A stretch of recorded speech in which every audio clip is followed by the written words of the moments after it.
சங்கீதம் 23 சொல்லுகிறது, தேவரீர் என்னோடு கூட இருக்கிறீர், உமது கோலும் உமது தடியும் என்னை தேற்றும்.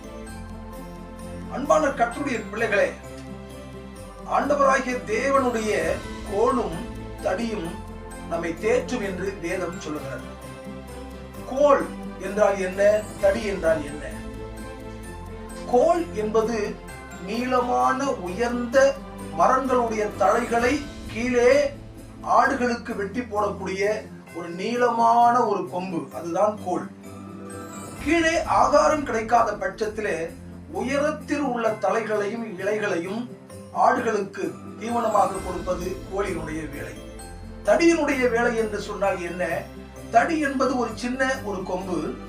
அது எந்த மிருகங்களும் துஷ்ட மிருகங்களும் தன்னுடைய ஆடுகளை தொடாதபடிக்கு பாதுகாப்பிற்காக அடித்து விரட்டுவதற்காக கொடுக்கப்பட்ட ஒரு ஆயுதம். கர்த்தருடைய கரத்தினுடைய இந்த கோலும் இந்த தடியும் உங்களை காக்க துணையாய் இருக்கும் பொழுது நீங்கள் கலங்க வேண்டாம். கர்த்தருடைய